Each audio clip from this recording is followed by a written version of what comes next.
doing, everybody, and welcome to Wisconsin Sports on the Go with Trage. I'm your host, Trage. We're back. It's been I'd like to say a good weekend. I'm not going to say a good weekend. Good weekend if you weren't watching sports. It was a good weekend. A little bit chilly, but the weather is supposed to be warming up this next week here. So fantastic. We're back on a fantastic Monday here, and I got Austin and Rogan both with me today. So I'm going to jump to Austin first. Austin, how we doing on this Monday? It's a good Monday, Trage. Back at the bottom, but we're going to work our way up to the top. And I'm excited to get this week started. A new week of opportunities is what I like to call it. Some new opportunities. So I'm ready to get this week started. What you laughing at, Rogan? I'm sure you had a great weekend, huh? Oh, we should start calling you David Goggins, a little inspirational. Oh, a new week of opportunities. I don't see you getting any inspiration. Austin, I'm back, baby. I feel like a primetime pitcher coming off the IL. I was gone for a couple days. You were gone for like 5 days, it seems like. Primetime pitcher coming off the IL, but I'm back. And it's going to be a good one, boys. I'm excited. Let's do this thing. So, coming off this big weekend we had in sports, I guess you could say. A lot of tragedy and everything like that. But, Austin, what was your thought coming into this Monday here from this last weekend? What was your thoughts heading into the weekend there? Yeah, I think it was on Friday night, I believe. I can't remember, or maybe Saturday night, that there was the NBA three-point contest, but then there was also the Stephen Curry versus Sabrina Ionescu contest there, the three-point contest. And the whole time it was Kenny the Jet Smith and I forget the other guy's name. They were kind of like not arguing, but debating on like, is this fair? Because like Sabrina Ionescu, she was using a WNBA ball, obviously, like as you because that's what she's comfortable with, but she was shooting from the NBA 3-point line. And they're like, oh, this isn't fair. She should be shooting from the WNBA 3-point line, not from the NBA 3-point line. And they're like, well, I was just confused on that. That's kind of my thought. I'm like, well, it is interesting. But, if you want to try and beat the best shooter in the game, you got to shoot from where he's shooting from. But, it does back you up a little bit if you are a WNBA player. But I feel like now more and more these days, they're shooting from back there anyways. They're you look at Caitlin Clark. She broke her points record, and which is funny because I don't have Peacock, but my buddy has Peacock, and we were like trying to log into there, and we got there with like it was 5-0. Caitlin Clark already scored 4 or 5 points. Next thing you know, she comes down, splash, and she breaks the record. I'm like, all right, time to turn this off now because she got it. But she was like pretty much WNBA or NBA range already. Like some of these girls are already shooting that far, so I don't really see a problem with it. But it seemed like it was funny how they were like kind of arguing between who was like right and wrong. I think that was the best part of that night was that competition between Curry and Ionescu there. The line, I think it was a disadvantage to Steph. How often does Steph Curry actually shoot a three-pointer from the three-point line? He's usually like 50 feet back. They had to give him a shot from where he's comfortable. Come on. I can see where they're talking, the line's a little different there. But like you said, the range is different nowadays too. Caitlin Clark got her, I can't even remember how many points it was, but it was from the logo. She shot it from the logo, and that was ridiculous. The problem that I had with that game, Peacock flipped from another game to Iowa and Michigan there, and a lot of people actually missed the beginning of that game. By the time you actually got to the live broadcast, it had already started. They were already going at it, and it was, they couldn't have expected her to score the first 8 points to get the record. But it was also one of those things where it's like, I remember games used to start a little bit later. Maybe they should have pushed that game back a little bit because you knew it was coming. But, all in all, I thought it was a pretty... I can't wait. I heard that they were talking about possibly next season having another shootout, but this time bringing along teammates for it. I think it should be Steph and Klay Thompson versus Ionescu and Caitlin Clark. I think that because it's in the Bay. It's in the Bay Area for that one. I think that'd be a sweet battle of the Bay right there between those four. So, Rogan, thoughts coming out of the weekend? Trage, I'm going to go kind of the same route with the All-Star weekend this weekend. And like Austin was saying, I think it was Reggie Miller and then who was the other guy? Reggie Miller and Kenny Smith. I they forgot would Reggie not. Miller, but yeah. Yeah, they would not stop arguing on the live broadcast, and it was so annoying, especially about the 3-point thing. But I'm going to go to the other event, the dunk contest. And I don't know if this is my thought of the day or Instagram's thought of the day, but Aaron Gordon and Zach LaVine ruined the dunk contest. Like, they ruined it. It is For no how good they longer were. fun. For how good theirs were, it is no Yeah. longer fun to watch. Like, it sucks. Well, the judging was terrible. I mean, how does Mac Oh, yeah. McClung jump over top of two guys and get a 48, but Jaylen Brown jumps a guy on a chair and they give him 48, 49? I don't understand the judging. None of Jaylen Brown's dunks were like dunk contest worthy. They were all like in-game dunks. No, yeah. And the thing of it is Jaylen Brown's got 6 inches on Mac McClung. So Mac McClung's dunks were that much better, and yet they're getting the same score. I don't understand how the judging works in those dunk contests because it clearly wasn't even. They were just trying to give Mac McClung some competition in there. Yeah, and the biggest name guy was what, Jaylen Brown? Like, the dunk contest used to be the prime event of the All-Star weekend, and like nobody wants to do it anymore. So they gotta fix that somehow. They also have to enforce rules. Were you guys watching the 3-point contest? Karl Anthony Towns was standing on the 3-point line every time he shot a 3, and they didn't count a single one against him. Like, you got to count rules. It just makes it seem like a joke. Well, yeah, and you know, I don't know how they pick why guys don't want to do the dunk contest anymore. I think that happened when Aaron Gordon and Zach LaVine were in there because a lot of people thought that some of those guys got screwed that year. I mean, because you look at nowadays, what would be your optimal, like the dunk contest you want to see? You know, I think Zion Williamson, you got to have Zion in there. I would think probably Anthony Edwards would be a good option in there. Scoot Henderson, I mean, Scoot can get up there. I'd like to see Scoot in there. I don't know if Victor would be a very good dunk contest just because the dude's got a reach where he could probably dunk. He doesn't have to jump. He could just stand there and put the hammer down. So I don't know if Victor, Giannis being in there would be pretty cool. I mean, I'm trying to think of younger guys that you could throw into there. I mean, there's a lot. There's a lot of guys but Jaylen Brown, when I think of dunk contests, I don't think of Jaylen Brown. I really don't think of Jaylen Brown being in there, to be honest with you. Or honestly, can we do like they did for the 3-point contest and have the dunk contest, but then have a separate dunk contest and just tell Zach LaVine and what's his face to come back? Just those two, Aaron 3 Gordon. dunks each. Yeah, Aaron Gordon versus Zach LaVine. They should do Aaron Gordon and Zach LaVine versus Brittany Griner and some other WNBA player that can dunk. Yeah, let's go with that one. So what I thought coming out of the weekend, I saw a quote and I thought it was hilarious and just baffles me from this guy. LeBron James came out and said that he believes that Bronny James could help the Lakers win a championship right now. I look at Bronny's stats from his time so far at USC. He's averaging 5.9 a game right now, 3 rebounds and 2.6 assists. He's not even starting on the USC team. He's not the best player on USC.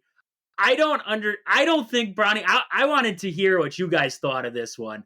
I don't think Bronny James is actually ready for the league this year. I think he needs another year of college basketball. I don't think he's ready to go anywhere at this very moment. I feel like if you brought him up to the NBA right now, he'd be like a Thanasis to a Giannis if you put him on the same team as LeBron James. He would just be there for moral support, and that would be about it. So I wanted to hear what you guys thought of Bronny James right now and that quote from LeBron. I'd say, like, I don't think he's had the right, like, you know, because he had that heart condition, so he didn't really get the amount of practices. So I feel like he's a little bit behind even in college now. And like you were saying, he probably needs another year when you look at it. I mean, only five points in a game. A lot of times when freshmen out of college are going to the NBA, you look at guys like Zion and that even almost that entire whole Duke team. They had 3 freshmen that went straight to the league after that 1 year. And they were all averaging probably at least above double digits. And honestly, what would Bronny James do to help them exactly? Like you were saying, I feel like Thanasis could do a little bit better I mean, I saw this one video of Thanasis kind of just going crazy when he got in against a game.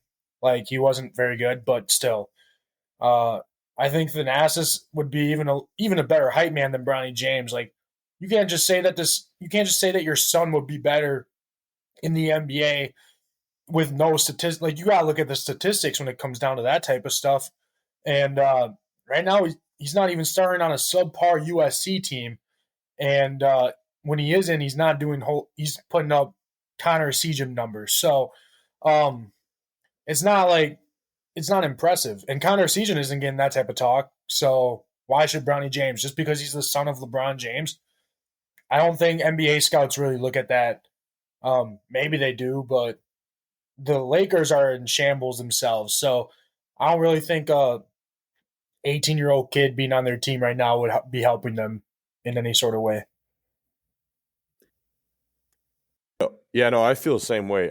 He's not there offensively. I think he's a good enough defender to play in the NBA. Like his defense is elite, but I think he's scoring like 6-7 points a game. Like I don't even know if it's that much right now. Like when's the last time you heard of a guy making the NBA scoring 6 points a game?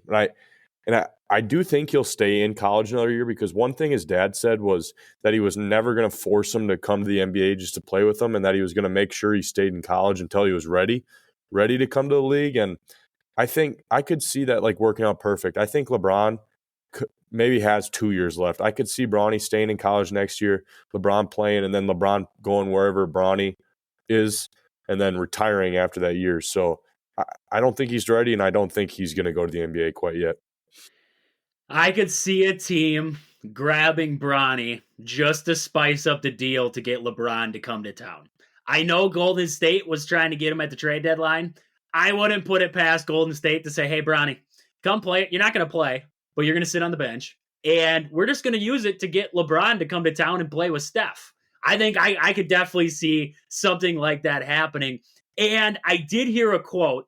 Somebody told, I can't remember what I was listening to. And they said that LeBron is still the face of the NBA. Now, when I heard that, I said, I don't think so.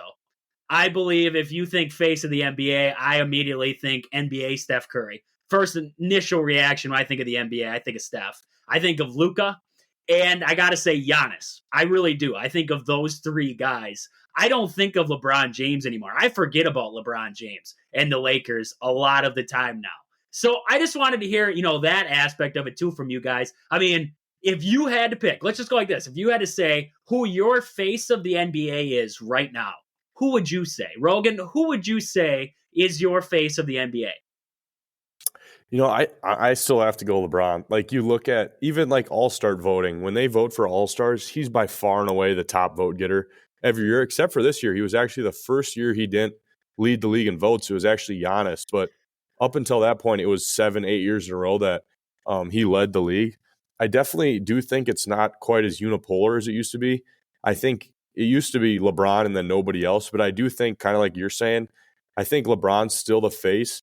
But you got guys like Curry that are right there. Obviously, Giannis, Jokic now. And it's definitely going to be interesting to see once LeBron leaves, who becomes the next face, and if there is a soul guy that becomes the face of the NBA, because there's so many guys right now. And you look at these young guys too, like Shai Alexander. You also got, like we were talking about, Anthony Edwards or whatever from the Timberwolves. Like you got so many guys coming up. So it's going to be really interesting to see who kind of takes that throne from LeBron. Austin, who do you think when you think face of the NBA?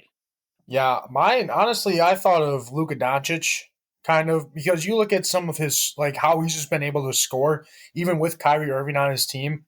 I feel like Kyrie Irving isn't even the main player on that Dallas Mavericks team. It's Luka Doncic. And that's honestly who I thought of right away. But then now the more Rogan talks, I think of Shai Gilgeous-Alexander's getting a lot of nominations for stuff. And then obviously Jokic coming off of a MVP season there. So there's definitely a lot more guys that are closing the gap. But LeBron, I was like, if LeBron's not doing that good, then maybe not. But LeBron is still averaging 24.8 points per game and 7.2 rebounds per game, which is crazy. he leads the team, or he doesn't lead the team. Anthony Davis does, but then he also has 7.8 assists per game. This man's still almost averaging a triple-double per game, and he's still really relevant. Even though the Lakers aren't that good, the Lakers are 30-26. LeBron is still on that team doing really well. So, I mean, even though there are guys closing the gap, I almost agree with Rogan here, which I almost never do. But LeBron is pretty much still the face of the NBA until that man retires. But I guess there's Curry too. Curry's up there also. But he's more of like a 3-point face of the NBA. LeBron is all around face of the NBA, if you want to look at it like that. I just forget about him. That's what I got to be honest when I say it. I forget about LeBron James. And I forget about the Lakers at times. I don't forget about Steph. Yeah, I was going to say, I think I forget about LeBron because I forget about the Lakers. Yep. Just a little bit. I just forget about that team. It's kind of like Kawhi Leonard to me. Kawhi Leonard is still one of the best players in the NBA. When that guy is right, when he's playing, he's one of the best players in the NBA. And yet I forget. I always forgot about Kawhi because he never played. He always sat out of games. He played 52 games last season there. And he's just a guy that I forget about. And yet when he comes back out and plays, it's like, oh, yeah, I forgot. This guy can ball. So, I mean, just definitely, I think he's just forgettable to me. That's the big reason why I don't see him as the face of the NBA anymore. It's like back in the day, Michael Jordan, you never forgot about Michael Jordan. You never forgot about Larry Bird. You never forgot about Magic Johnson. But I just see, like I completely agree, though. I think it's because guys are closing the gap that you forget about guys. And it's because LeBron's getting towards the end of that career, and there's a lot of talent below him right now. I mean, Victor Wembanyama right now is going off on a heater, and that's kind of going to force the hand to see who the face of the NBA is. So definitely great right there. I did want to mention the Bucks did sign somebody in the buyout.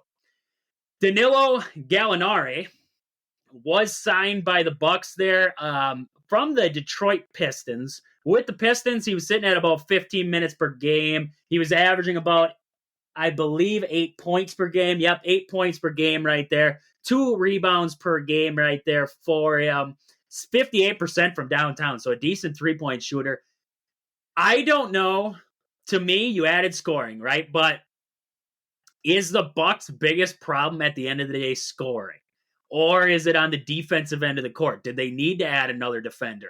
You added Gallinari, and he is a good shooter. I will give him that. He's a good shooter, has been throughout his career. You look at his three-point percentage through the years here. He has never really dipped below that 37% mark there while playing a full season. And he's been up in the teen range for points, but his points per game has gone down along with his minutes over the years here. Last year, he was with the Hawks for a little while there. He played 66 games with the Hawks in 22, and he had 11 points per game. This year with the Wizards here, has played with the Wizards and now the Pistons this year for about 32 games there. Minutes down a little bit, only averaging in that 15 minutes per game kind of range. But when I look at this signing for the Bucks, I just wonder, you got scoring, you got that kind of threat, but at the same time, did you improve your team defensively where I thought the Bucks could use the help, and that was at the guard position. They needed help guarding the wings. This guy is going to have the potential to be kind of that backup center. He's 6'10". He's got some size to him, but not really a great defender around the rim. So you didn't address the problem with not having a good backup center behind Brook Lopez. You did address the scoring, but not the defense. And that's my biggest worry. So Rogan, I mean, Gallinari addresses one problem the Bucks had, but I don't feel like he addresses the biggest need like we had talked about, and that was defense at that guard position. You get into a 7-game series against a good team, you need defense. You got to be able to hang your hat on the defense, and I don't think the Bucks are there yet. So what are your reactions to this signing here? Yeah, definitely. Not a great help on the defensive end. So I think you still got to be looking in this market for hopefully some defensive guard players out there. But like you said, really good 3-point shooter. So when you make these long playoff runs, you need guys that can hit the 3-point shot, especially a guy like him who's a spot up 3-point shooter. So those are the guys you need when you got a guy like Giannis who likes to really penetrate the paint. Otherwise, these defenses just collapse on the paint if you don't have knockdown shooters on the outside. So while he isn't a defensive help for at least the guard position, I'm never really against going out and getting another solid 3-point shooter, especially a catch and shoot guy to help Giannis out there once playoffs come around. So if he can hit some shots in the playoffs and towards the end of this regular season here, I think he could end up being a big help for the Bucks. But like you said, still got to get some help on the defensive side there. Yeah, consistent shooting is the big thing for the Bucks right now. They're getting some help from AJ Green off the bench, but not consistently. That's the big kicker. When we look at this Bucks lineup, bench and starters, Beasley he's a little lackluster there in that starting spot there. One game he's going to give me 18. He might do that for a couple games, but then all of a sudden he's going to fall off a cliff and he's going to give me 2 points a game and it's going to be a struggle. So inconsistent shooting for the Bucks right now is the big problem. I would like to see a lot more play from these rookies. When I say rookies, I mean Andre Jackson Jr., Ajax there, and a little bit of Camp, because I think both those guys are pretty good defenders there. That's Ajax for you. That's that's what he lives on, is defense. And he would be a phenomenal guard defender for you. I don't know why Doc doesn't utilize him a little bit more. I know he's still trying to get his feet wet with this Bucks rotation and everything like that, but I just feel like at some point you got to risk it here if you are Doc. This team just lost to the Grizzlies. I mean, the Grizzlies are a bad, bad team. There's no Ja Morant. This is a struggling Grizzlies team. And just to see how that game ended, the just craziness at half court there, and Brook Lopez setting a screen on nobody. I mean, that kind of baffled me. Was the Lillard ran into him, but what was Brook Lopez doing out there that far? I was confused by that. I mean, Austin, I think you sent me that video of that play there. I mean, it just seemed all kinds of out of sorts, didn't it? It seemed like they didn't know what was going on. I mean, why? I saw other people talking about it. Why was Brook Lopez, I get he was trying to set a screen, but why was he kind of there? It seems like he was just in the way of what Dame was trying to do, which ended up causing the ball to get away, and then we just got a crappy shot out of it. At the end of the day, it seemed all jumbled, like a jumbled mess. And it seemed like how the game went along almost the whole entire time. I don't know, Trage, if you talked about the Grizzlies or not, but you look at their team, they had everyone on their team out. Almost everyone on their team out was not playing. And we were basically playing, it was basically a JV team versus the starting Bucks, and we lost.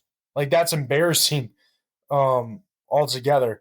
And it couldn't have ended a worse way like that. I mean, Beasley somehow made 3 3-pointers or 2 3-pointers to bring us within 3 points or whatever. And then obviously we get the ball there, and then we do that coming out. It honestly looked like a play that Greg Gard would draw up there at the end of the game there, and then Brook Lopez gets in the way, and the ball trickles away, and then we just get a bad shot off of it. It looked messy, and it looked like we didn't know what we were doing. When you look at some of this guy, I don't even know who this guy is for Memphis, but he scored Zaire Williams. He's got drafted last year, so a second-year player, and he just dropped 27 points on us. What are we doing against these guys? At least how are we only scoring? I don't think it was our defense that was the problem. We only scored 110 points against the Grizzlies, who are 7-20 at home. So, yeah, that last play was just a culminating event of pretty much the whole game, I'd say.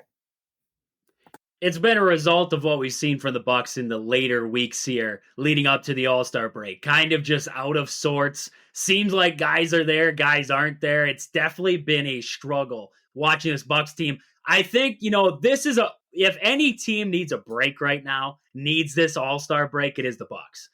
Doc Rivers kind of just tossed into the mix there. Not really, nothing's really gelling at the moment. They needed this break, and I think this break is going to help them a lot.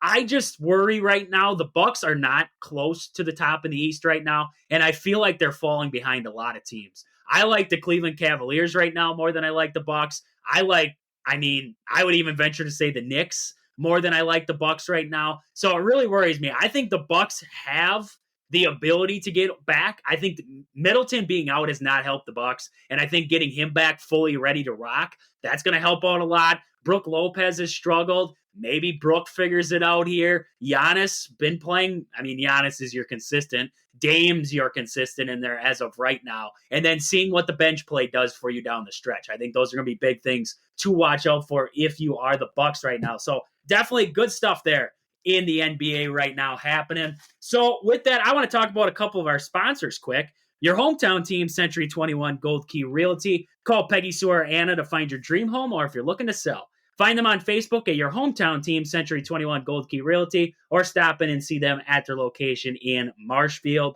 Also, Pittsville Farm and Home Center. At the store, they serve you anything from hydraulic hoses to red roses. Stop in and see the awesome crew at Pittsville Farm and Home Center in Pittsville. And also our newest sponsor, Sports Scene in Marshfield. They sell sports cards, memorabilia, all kinds of stuff. You want to get, if you need a jersey, say you're looking for that jersey for your special someone, stop in at Sports Scene. They got a wide variety of sports jerseys, sports memorabilia, everything you could need there. They'll have it at the store, and if not, they will find it for you there at Sports Scene in Marshfield. Give Al a chance there at Sports Scene to help your sports enthusiast or you get everything you need this time of year. But with that, I want to jump into Wisconsin softball. Just wanted to mention, over this last weekend, they did have it was a rough one in Clearwater, and it was a rough schedule the Badgers had to face down there in Clearwater. They lost the opening game to Georgia. Ooh, got it. It was loaded. It's right here. They lost the opening game to Georgia there 7-6 in 10 innings. That was an impressive game by Wisconsin hanging around there with Georgia. Then they faced number 18 Kentucky and lost that game 6-5. So a couple close games to start out that tournament. Following up, they lost to Oklahoma State 9-5. The kicker was the UCF 21-9 was the final score there. That was a rough one. That was a rough one for the Lady Badgers. And then the loss to Washington 9-1 kind of just sealed the deal on the weekend. I mean, honestly, that was a rough schedule that you can ask for a Badger team that, I mean, kind of inexperienced across the board. They've never really, you get into the Big Ten play, there aren't really SEC powerhouse teams in there. So the way that they played against Georgia in that opening game, taking them 10 innings, had the chances to win it. I mean, it sucked. It really did. Those are some games that the Badgers had to find a way to win because we saw the rest of the schedule there, and it kind of worked itself out to a struggle. Looking at this upcoming week, they will be at the Mary Nutter Collegiate Classic. That will be in California, Cathedral City, California for that one. They will face Oregon State and then Missouri, followed by San Diego, and then they got to face number 1 Oklahoma. So that'll be a tough contest right there for the Lady Badgers, followed up by Long Beach State, and then number 13 Utah will be taking them on there. So definitely some good stuff. Hopefully this Badger team, I mean, we saw the offense there a little bit in that Clearwater tournament. They were hitting some pretty good pitching there in Clearwater. So definitely, something we got to see the pitching staff for the Badgers take a step forward here and kind of help out the hitters, because the hitters, I mean, besides that last game there up against Washington, they were averaging 5+ runs per game. So not bad work out of the hitters for the University of Wisconsin. Just kind of got to see the pitching staff kind of turn this thing around. So definitely good stuff there. I want to jump into basketball now.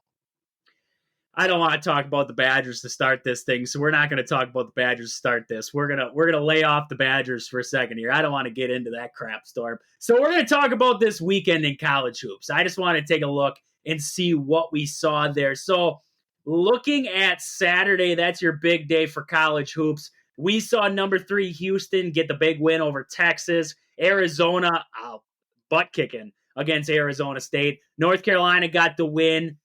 Kansas pulled off the win against Oklahoma. Tennessee got the win. Duke got the win. So all the top teams basically took care of business. South Carolina did lose again. The big matchup was Kentucky and Auburn did lose that game at home to Kentucky by a score of 70-59 there. So first game I want to look at here, let's look at UConn and Marquette. I don't know if did you guys have a chance to check out that game, UConn Marquette, this weekend on Fox? Definitely You did not. Doesn't look like I missed a whole bunch either, though, Trage. This was definitely a statement by UConn in this game against Marquette. 81-53 was the final score in that one. Across the board, UConn just dominated this game. They took Tyler Kolek out of the game, 2 for 11 shooting in this one, 1 for 4 from downtown. Just a struggle. Cam Jones did all the scoring for Marquette. And then looking at the UConn Huskies in this game, I mean, they went off. They had scoring all the way around from guards. I mean, Cam Spencer is one of the most underrated guards in the country there from UConn. When people think of guards, they don't talk about him. But this guy is consistently putting up buckets, and he's playing well for this UConn team. Klingon played well for him.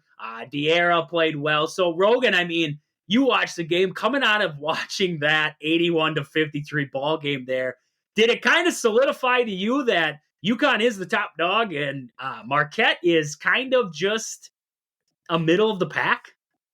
You know, Trade, I didn't even think it said that much about Marquette. I think Marquette is a top team. I think it said more about UConn than anything. UConn, in my opinion, is just that much better than every other team in the country right now. And I'm saying it right now. UConn's going back to back. UConn Huskies are going back to back. And that's a very, very hard thing to do in the NCAA tournament. But you look at this team and they are so good. They can shoot. They can win games with 3-point shooting. They can win games by dominating inside. They can win games when their offense stinks, but their defense is still elite. They can win games. They can play fast. They can play slow. Like this team, it's starting to kind of look again like last year. You know, at the beginning of the year, no one was really paying attention to UConn. And then towards the end of the season, they got extremely hot and no one could play with them. And you look at it again, I think they got this win streak up to like 12, 13 games now. Like this team's coming and it's going to be scary for the rest of the NCAA, just like it was last year. They are the most well-rounded team in college basketball. I don't think there's another team that competes skill-wise, top to bottom. I don't even think it's close. No, they go deep. They go deep on the bench, and right now Dan Hurley is giving everybody else the blueprints to how you can dominate the game of college basketball. Because we've seen some star-studded lineups over the years here. I mean, you imagine that Duke team with Cam Reddish, R.J. Barrett, and Zion Williamson. That team wasn't as good as this. I mean, I'm just looking at this team and saying, this is the most well-rounded basketball team I've seen in a long time. A long time. And the only other comparable one I would go to is last year's UConn team with Singapore was on that team, and they had a couple other guys on that ball club. But other than that, I mean, top to bottom, this team is loaded up, and it is definitely something to watch right now. And I agree. I mean, I'm not saying Marquette is like middle of the pack with, I wouldn't even say the Badgers are in there right now.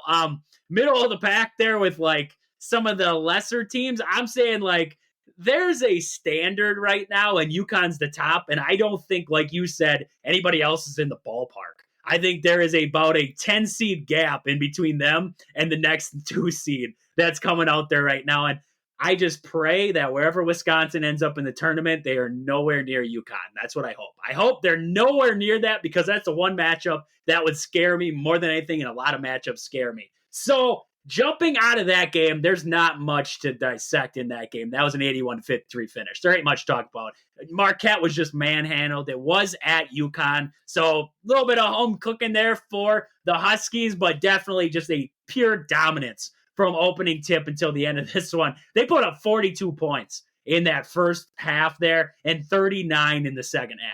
That is impressive. That is impressive offensively, and the defensive side of it, to only allow 26 points while scoring 42.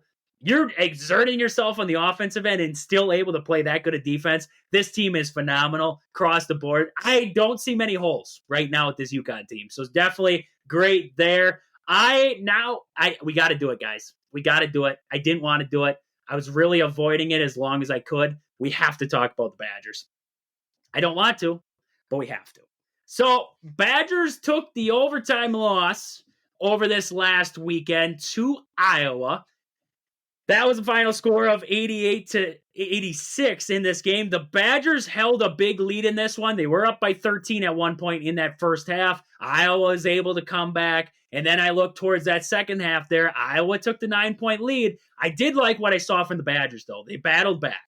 They got it tied up. They were able to get this thing to overtime, and then overtime, once again, the ball went the wrong way for the Badger team. We saw what we saw. So, I mean, Austin, in this game, what did we see for stats that stood out from a couple of the guys here? Yeah, coming to the stats, I thought Crowell had a pretty good game. 22 points from him, and he went 11 from 13 from the free throw line, so that's where the majority of his points came. But either way, I thought he showed a little bit more strength in the paint than what we have seen from him in the past couple games there. But in these past few games, I thought Crowell's been playing pretty strong in the paint. AJ Storr, also another good game here, 21 points. And then Hepburn finally kind of broke through there with 18. Klesmit, kind of looking like beginning of the year Klesmit with only 4 points from him there. So not very impressive. He went 0 for 4 from the 3-point mark there. So not very good. Tyler Wall had added 10 points as well. Looking at the Iowa Hawkeyes here, Freeman had 20 points from him. Samford had 18. Perkins had 18. Dix had 17. So I just thought at the end of the day, they just were able to score more points, obviously, but their bench didn't really – their benches and our bench, like, was kind of the same also. Like, overall, very similar. They had one guy who scored 4 points. We had in their starting lineup. In our starting lineup, Klesmit scored 4 points. So very similar. Similar free throw shooting wise. They shot 80% from free throws, which we only shot 67. So we did not look that good from the free throw mark, which at the end of the day hurts us, obviously, when you look at the final score there.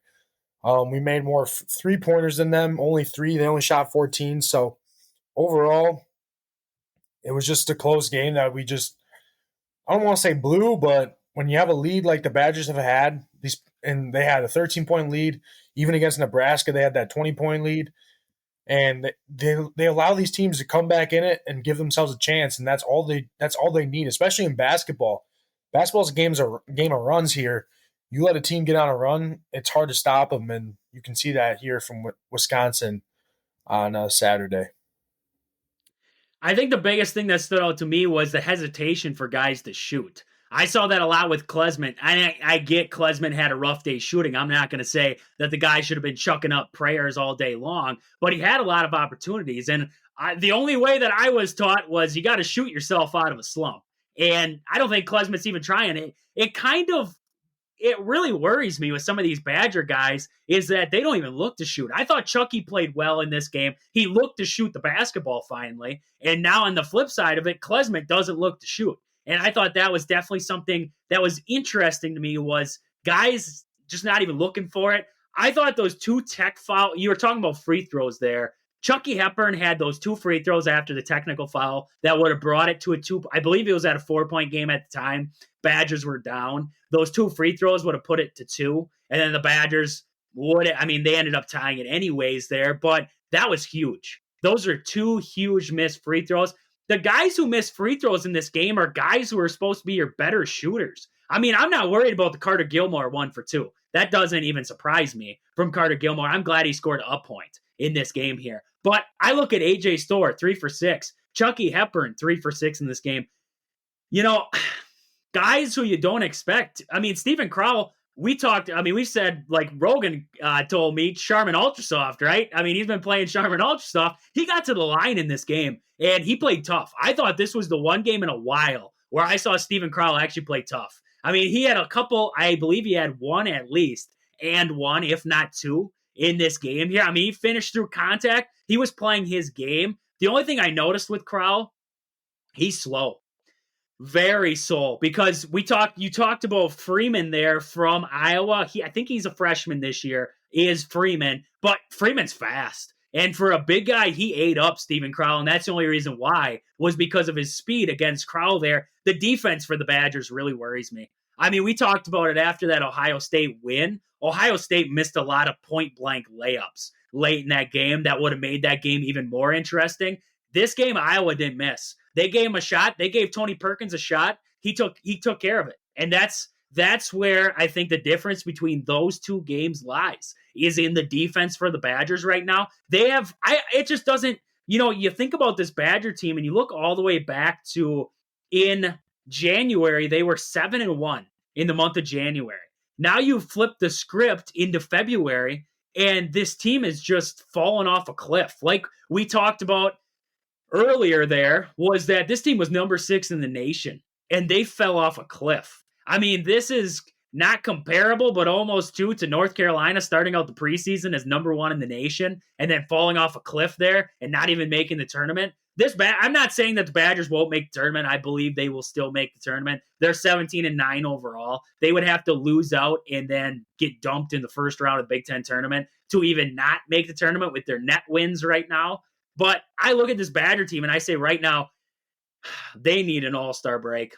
They need a little bit of a break here because this team is falling apart at the seams, and it doesn't seem like there's an answer right now for this Badger team. They get the offense kind of back on track, and then all of a sudden the defense is lapsing now. The defense for the Badgers all season, I think Rogan's the one who mentioned it early on, there was this defense going into March. They were going to have to figure out how to play defense, and they haven't. This team struggles top to bottom defensively. I thought, Chucky played well defensively in this game. It's hard going up against Tony Perkins, one of the better guards in the Big Ten. And Chucky Hepburn played well, I thought, and still scoring 18 points on top of that. That's impressive out of Chucky Hepburn. I thought he played well.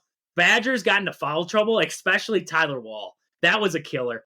And to me, it showed a problem with the Badgers, the depth behind Tyler Wall to come in and take his spot. Badgers don't have depth behind him. You might have Nolan Winter to come in there, and they did do that a little bit, Nolan Winter and Steven Crowell. But I think Tyler Wall's versatility is different than what Nolan Winter can give you. He's more of a big guy. He's your guy to come in for Crowell. Tyler Wall's got the versatility, and Carter Gilmore is not a guy who can come in for Wall and kind of give you that same kind of tenacity and scoring threat. I think that killed the Badgers here too. So Rogan, coming off this game, the defense for the Badgers has got to be the main thing they talk about going into this upcoming game against Maryland. Yeah, no, like you're saying, the offense this year has been one of the better offenses the Badgers have had in a long time. It's this defense, and this defense has taken a drastic step backwards from what we're used to as Badger fans. We're always used to the Badgers having a great defense in basketball and being able to win some of these low-scoring games. But you look at some of these games this year, their Penn State game, 83 points and they lose. They score 70 against Tennessee and lose by double figures. They score, I know it went to overtime, but you score 86 points against Iowa. Of those 86, 78 of them were in regulation. So, you look at some of these games where they're scoring 70, 75 plus. I think they have 3 or 4 losses this year after scoring 70 points. And I can't remember the last time the Badgers had 4 losses in a season when they scored 70. In the last 5 to 10 years, if the Badgers scored 70 points, they probably won by darn near 20 points. Yep. That's how good the defense has been. And this year it's just non-existent. And it's hard to tell you why, because this is pretty much the same group. I think maybe it's definitely more athletic than it was last year, but the defense from last year to this year has just completely disappeared. And I don't really know how to explain that other than, obviously I think they're playing offense a little differently. I think they're playing a little faster. But you look at a lot of these half-court sets when they're in half-court defense and where the ball isn't moving fast and they still can't guard. So, yeah, this is something they got to get figured out for the tournament, because this isn't the typical Badger team that is built for the tournament. This is a different sort of team that relies on staying hot. So that's something we're not used to. And right now, this defense just can't stop anything. No, and it makes you wonder if it has something to do with depth. It really does. The lack of using depth for this Badger team, because I've heard a lot of people trying to say, well, Chucky Hepburn, he's playing a lot of minutes and he's playing hard defense, so that's why his scoring's down. Okay, well, I just want to take a flip back there and talk about UConn and Marquette, because UConn had 81 points against Marquette. They only allowed 59. That's a pretty good defensive showing against a good offensive team in Marquette, and also a great offensive showing. You see where the standards are, and I just don't believe the Badgers have what the depth. Like I mentioned there, There isn't a guy behind Tyler Wall that can step in and fill Tyler Wall's shoes right now for this Badger team. There isn't that guy. I mean, I could have honestly, I don't know why Carter Gilmore got those minutes. Rogan, you talked about it, 4-guard look. You could have got away with it in this game. John Blackwell. Bring in Blackwell. Let him run that 4 spot where Tyler Wall usually is. Blackwell's not going to give you the same kind of post presence that what Tyler Wall's going to give you, but he's going to give you that defensive ability, and he can guard. I mean, he can guard 1 through 4. I'm not going to put Blackwell against their big man, but he can play defense with some of the better guys and better guards out there. I don't understand the use of Gilmore, why it was more than what Nolan Winters was in this game. Nolan Winter played 10 minutes. Nolan Winter's a better offensive threat to me than what Gilmore gives you. And Gilmore played 15 minutes. Now, I'm not going to be the guy to say that Gilmore doesn't give effort. The guy gives effort every time he's out there. And that is about it. That's all I can give him. He can get me rebounds, but I need a scoring threat. When you lose one of your top post players in Tyler Wall, we saw it there going into overtime before Tyler Wall fouled out on, I don't believe it was a foul that Tyler Wall fouled out on, but before that, Tyler Wall scored the first 4 or 6 points of that overtime period? I mean, just simple post moves down there, and he put the Badgers out in front. After Tyler Wall left, the Badgers offense got stagnant. Kind of makes you worry that they don't have the depth. Why isn't Marcus Ilvers playing a little bit more? He gets sparing minutes here, but if we're going to trust him in sparing minutes, why don't we give him playing time here to see what he can actually do for the Badgers for extended stretches? It feels like right now, we're so heavily reliant, like you said, Rogan, on guys staying hot in these games here that we don't have the ability to go deep. We don't have the ability to find guys that are going to work. Like, I believe, Austin, you and I were talking about it. You know, your starting 5 doesn't always have to be that 5 that's on the court at the end of a game. It's going to be your best 5 in that game right there. And I don't believe at times the Badgers are putting their best 5 out there.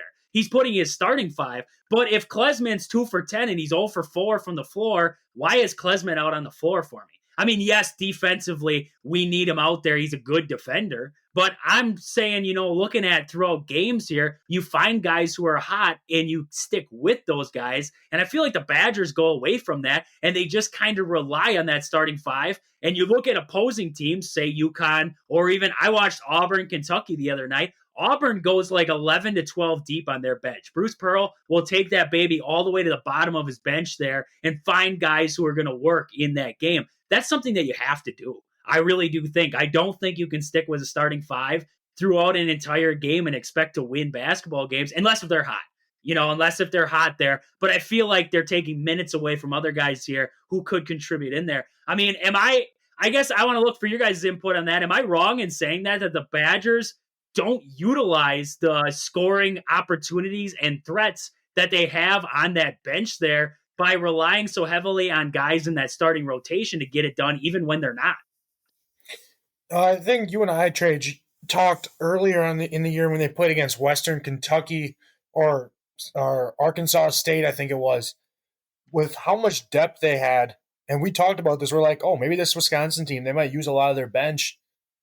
But it seems like they haven't really. It seems like it's kind of been the same 3 guys there in John Blackwell, Sejan, Carter Gilmore. And now, obviously, we've seen Nolan Winters get a little bit more minutes there with Crowell struggling. But now Sejan doesn't really do a whole lot either because he doesn't get minutes. And we don't see that depth that we have seen, I feel like, in the past from the Badgers. And it's slowly gone away. And I feel like we always talk about this from the Bo Ryan era now to the Greg Gard, that depth or that bench use has kind of gone away. It's kind of been the same 5 guys plus 2 or 3 off the bench that the coaches use, and that's about it.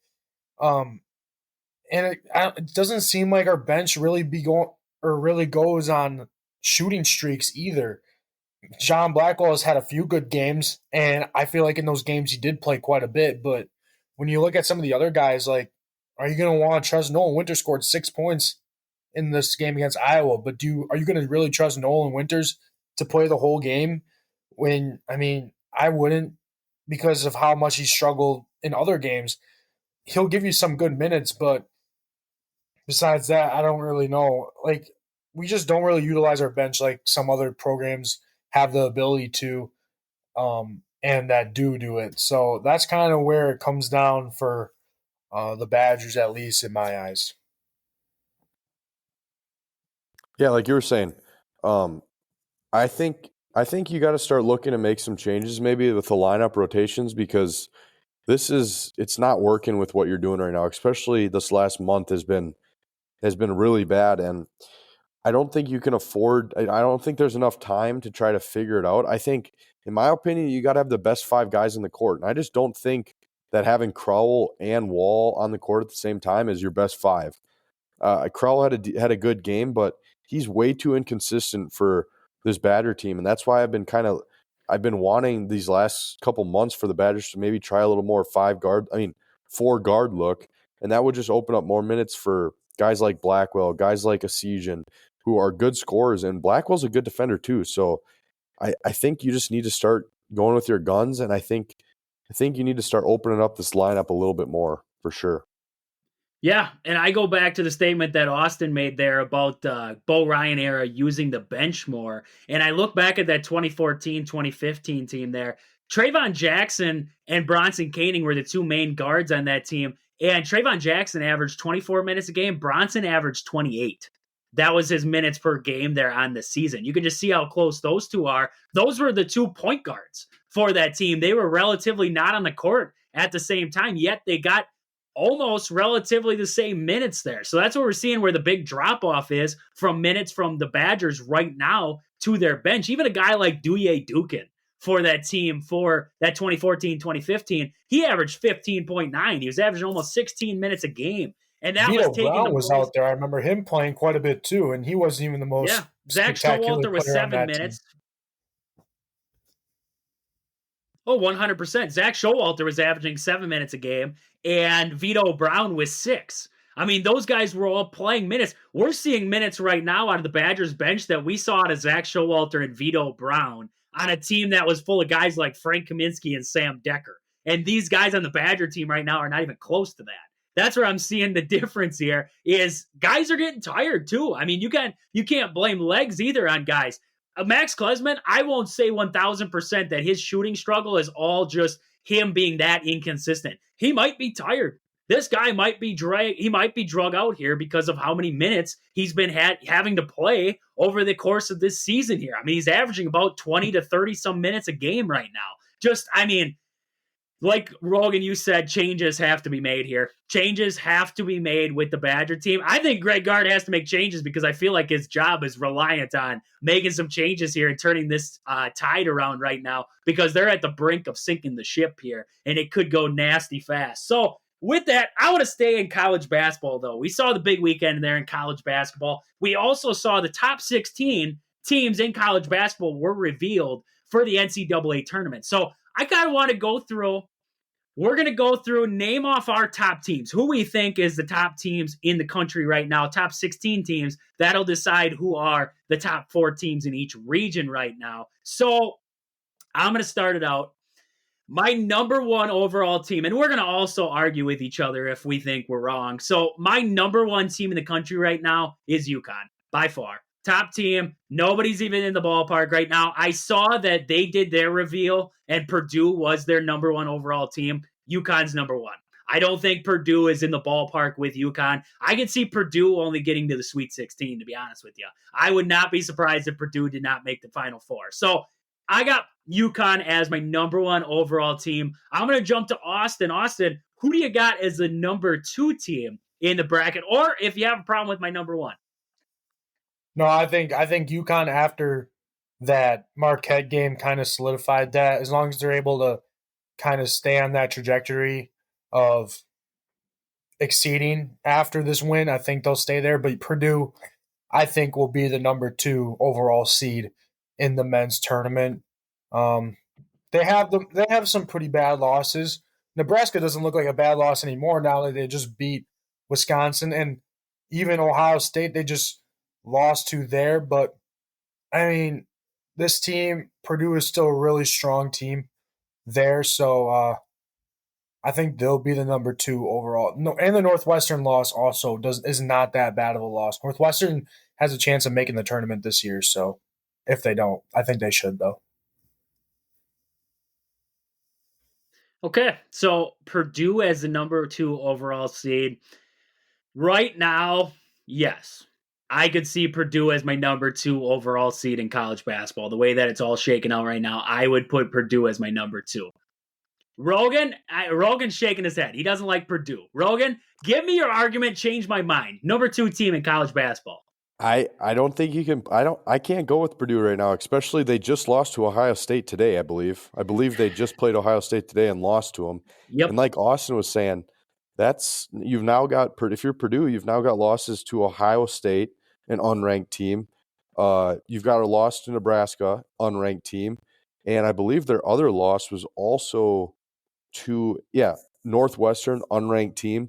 So you have 3 losses now to unranked teams, and yes, they have some nice wins, but if you look at their nice wins, a lot of these wins are early in the season. Arizona early season, Marquette early season, Tennessee early season. So not really when these teams are at their best. And obviously they beat the Badgers a couple weeks ago, but that Badger team was not the same Badger team that they were not 2-3 months ago, month and a half ago. But I think for my number 2 team, I think when it's all said and done, I think it's going to be Arizona.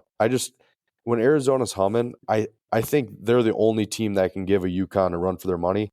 Obviously, right now they have them as the 4th number 1 seed, but I think when it's all said and done, it's going to be UConn and Arizona 1-2. I like Arizona. I like the length of Arizona, and I like the guard play that Arizona does have. I like the Arizona. I like the Arizona too. Like I said, my Purdue, I don't think, Purdue could be my 1 seed that falls in the second game. They could fall to an 8-9 seed. I really do think they could. I think they have sometimes inconsistent guard play, and at that point, they become one-dimensional with Zach Edey. And I think slowing down Zach Edey slows down that team. Put him at the free throw line slows down that team. So I like the Arizona at 2. Austin, you convinced? Would you give us the Arizona at the 2 line? Yeah, I can see that. I mean, and Arizona just had a really good game against ASU, Arizona State there, put up 105 against them. So I can put Arizona at 2 there. Okay. Rogan, give me your number 3 team that you would have in the ranking right now.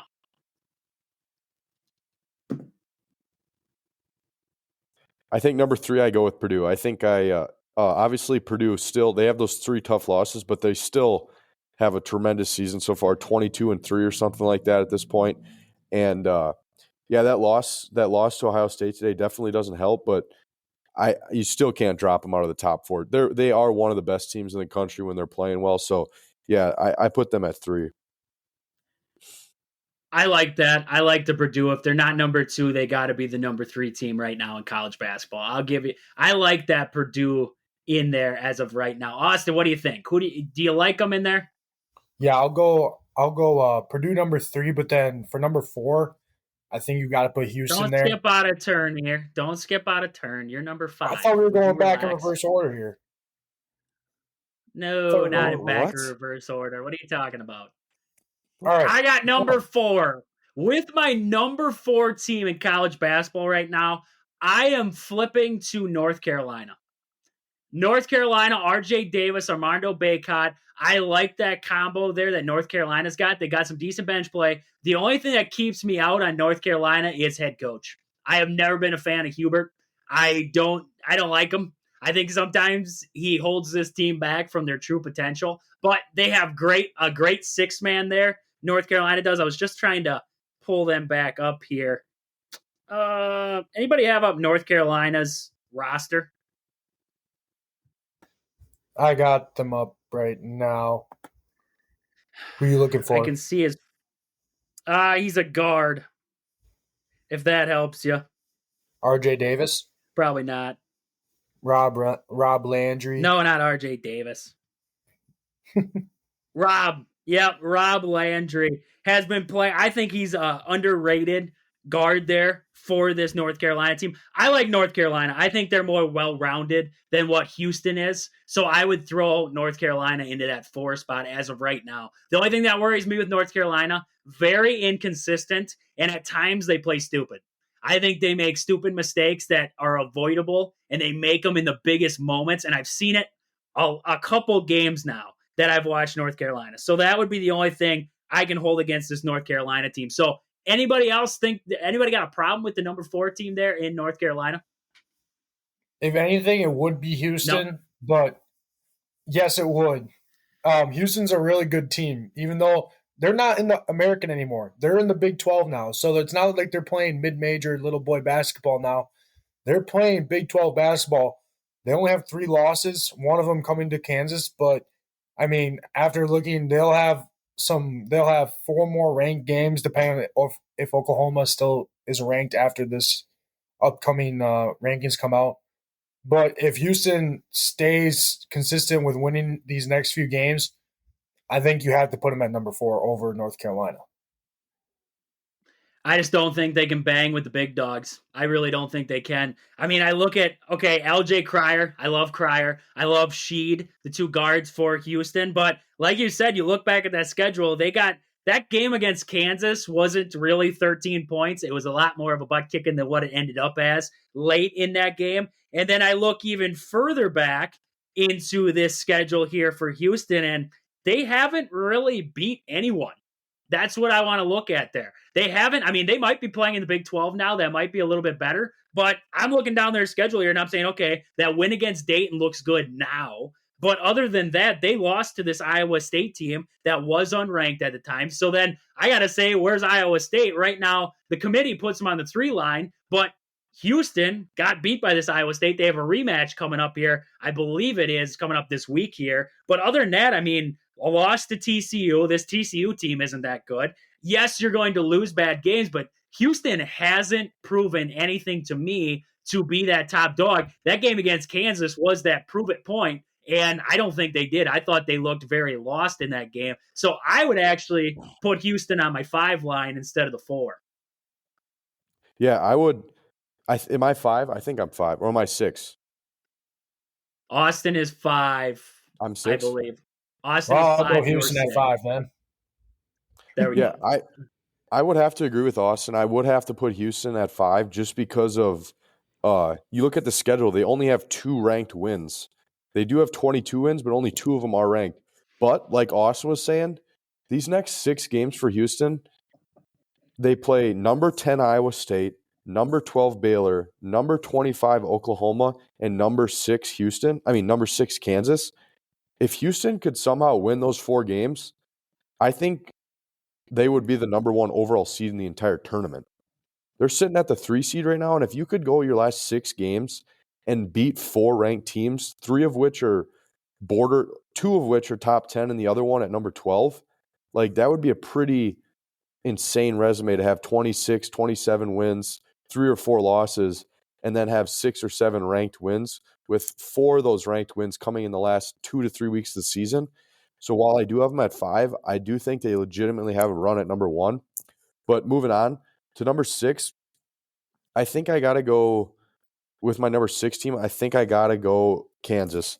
I think they're sitting at that 8 right now, but in my opinion, Kansas is kind of the same with Arizona. I think they've struggled a little bit this last week and a half, but this Kansas team is always tough in the tournament, and I think they've got a big set of games coming up, just like Houston. They've got some big-time games coming up. You got the Big 12 tournament coming, and I think once tournament comes around that Kansas will be a 2 seed and the number 6 seed overall. I like the Kansas at 6. I just think the only thing that holds Kansas back is a little bit of inconsistency. But other than that, I like the Kansas at 6 right now. My number 7 team, I'm taking Alabama. I like what I've been seeing out of Alabama this season. I think they have fantastic guard play in Marcus Sears. He's averaging about 20 a game right now, and then Estrada behind him. I think guards are a big difference when it comes down to postseason time, and I like Alabama in there in that number 7 ranking right now. Right now, they are on the 3 line as of looking at this bracket here right now, but I just really think Alabama, they have the athleticism, they have the length, they have the guard play, they have everything that you like out of a team. Sometimes defensively, they get out of sorts. But other than that, I like this Alabama team coming in my number 7 spot. I think they're a dark horse to potentially make a Final Four run, barring where they end up in the bracket. Yeah, I mean, I'm the next pick. If anything, depending on how they play against Tennessee in one of their last few games here, then I feel like Tennessee would be in front of them because Tennessee already beat them by 20 earlier in the year, but that was at Tennessee there. This next game that they'd play against Tennessee would be at home for Alabama, so that could possibly help them. But if Tennessee would beat them, then I would probably put Tennessee above them there. But I think I would put Tennessee at the 7th there. I think I'm this, or because you'd pick them eight spot would be Tennessee. Yeah, I feel like you'd have to put Tennessee up there, but just because even though they dropped a couple, they still have some pretty decent wins here. And like we were kind of saying, they had early losses to Purdue, Kansas, and North Carolina, but that's a tough stretch right there. But that was early on in the year. So far, they had some questionable losses. They might not look as good of a Tennessee team that we've seen, but I think they're still pretty strong overall. Yeah, I agree with that one. If I didn't pick Alabama to be my 7, Tennessee was, because they have a complete team there. Ziegler, guard, playing great for them. So is Dalton Knecht, and then Adu.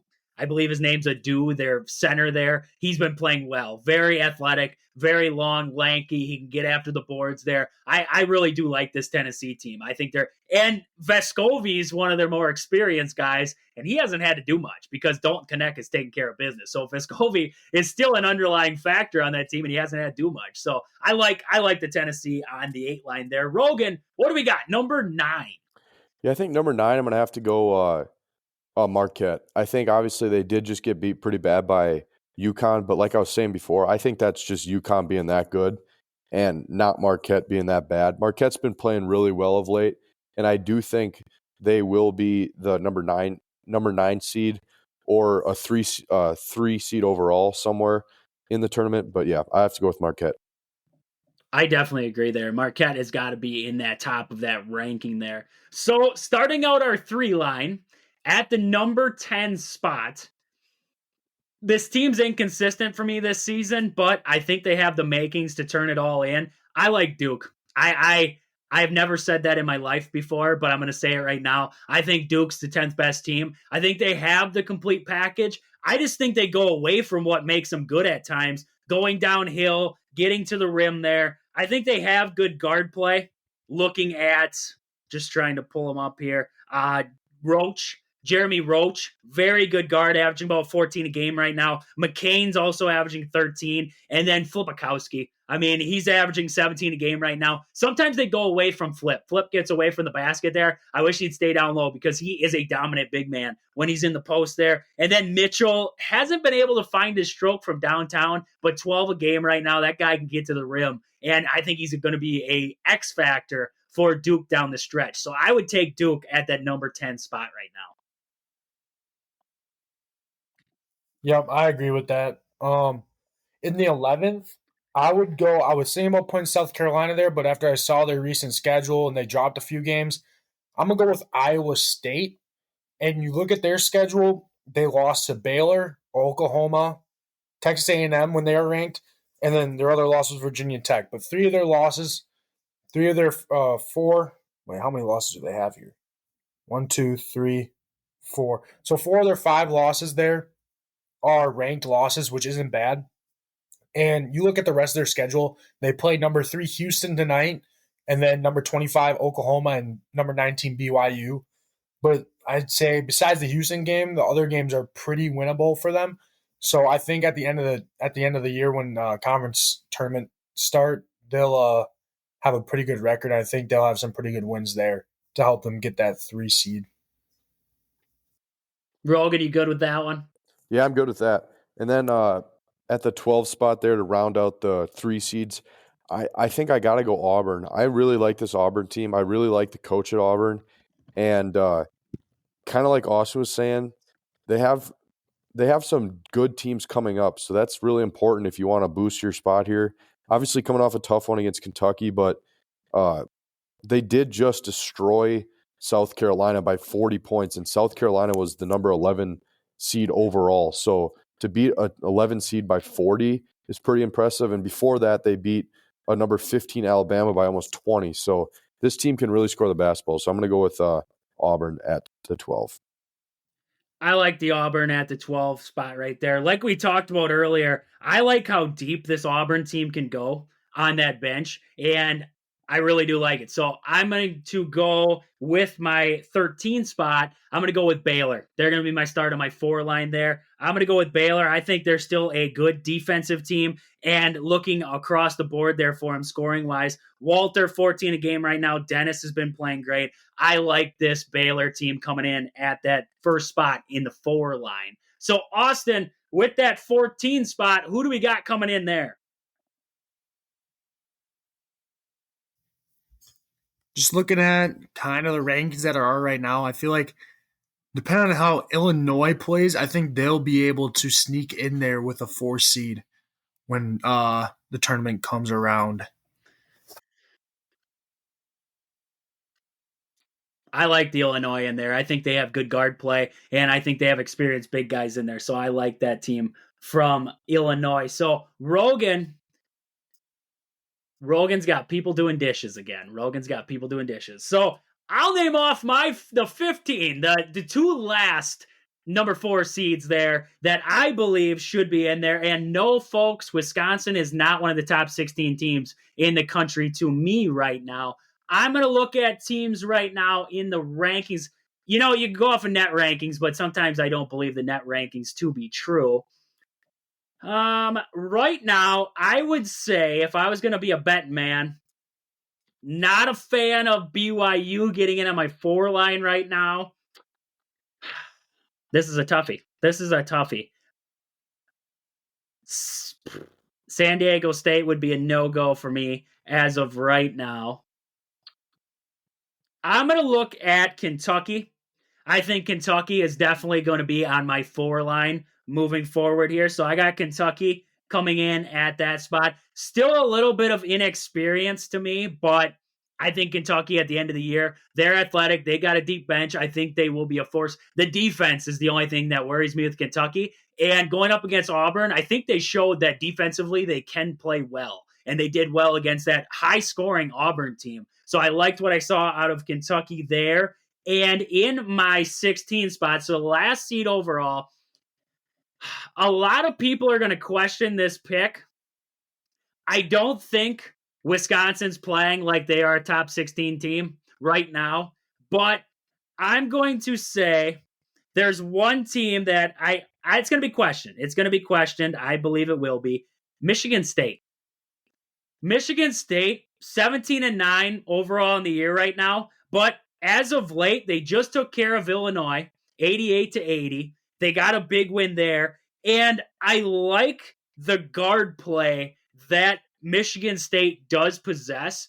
I think with Tom Izzo as the head coach, they have Hogard, Akins, and Walker, and Malik Hall there in that post area. I don't think it's going to happen, but right now, if I were to say who my top teams are right now, this Michigan State team's playing better than Wisconsin. And yes, Wisconsin did beat them twice. But right now, you look at net rankings right now, Michigan State, I believe, is 20th in the net right now. Yeah, they're 20th in the net rankings right now, 17-9 overall on this season. They're actually ahead of Wisconsin. And they use this net ranking for the tournament bracket. I would not be surprised to say at the end of this season here that Michigan State finds their way up into that top. They have 1 game left against Purdue. Other than that, Northwestern, Indiana, and then they have a game against Ohio State and Iowa. I feel like Michigan State could win this, not win it out. I think they'll lose to Purdue. But I feel like they could win 4 out of the next 5 games, and that would put them at a 21-9 record heading into March. I believe that team would be on that top 16 cusp right now. And their wins in the last games, Illinois, Michigan State, they beat Illinois, beat Penn State, and beat Michigan. Now, I'm not saying Michigan's a big win for them, but winning games in the Big Ten, that's tough. As we've seen, I like Michigan State in there in the top 16. I just can't put Wisconsin in there. I don't know. Rogan, are they done washing dishes? No, not done washing dishes there. Nobody can argue with me. I like Michigan State in there. I can still talk, and I'm putting Auburn, Trage. Let's come back to our realization here. Michigan State's not even the top 25 team right now. And Auburn, even though they lost to Kentucky, still a really good team there. I'm going to put Auburn as my last 4 seed. Auburn's at the 12 already, Austin. We already put I wasn't Auburn even paying attention then. So your bets Florida Atlantic as my 4th seed, as my final 4th seed, because at least they're ranked right now, Trage. They just lost to USF today, so I'll take Michigan State over them. I just put a baffled one in there at that 16 spot. I just think they're playing well right now. I think they have the guard play and they have the defense. I think, like Rogan, you've said in the past there, defense in the end of the day wins. And I think Michigan State can play defense. This offense, we didn't think much of them going into March Madness last year. And that team went on a run to, I believe, the Elite Eight with Hogard and Akins and Walker leading the way. I think this team's got that making again. I mean, I wouldn't. We always talk about Michigan State start of the year. It's like, I don't know about this team, but they figure it out down the stretch. And I think this Michigan State team slowly figuring it out, especially after a big win against Illinois. Wouldn't surprise me. That's all I'm saying. 17-9 right now. Wouldn't surprise me if they went 21-10 and found their way back into that top 16 there. So definitely, I like it. So right now, as we have it, we would have UConn, Arizona, Purdue, and North Carolina on our 1 lines. Our 2 line would be Houston, Kansas, Alabama, and Tennessee. Our 3 line is Marquette, Duke, Iowa State, and Auburn. And our 4 line is Baylor, Illinois, Kentucky, and Michigan State. So with that is about all we got. We ran a little long here, but we got our top 16. Big week in Wisconsin sports. Got to see if we can get some wins here coming up this week. We're going to preview all those games coming up this week here. We got lots to talk about this week. So with that, this has been Wisconsin Sports on the Go with Trage. Thank you guys for listening. We'll catch you guys back here tomorrow. But until then, deuces.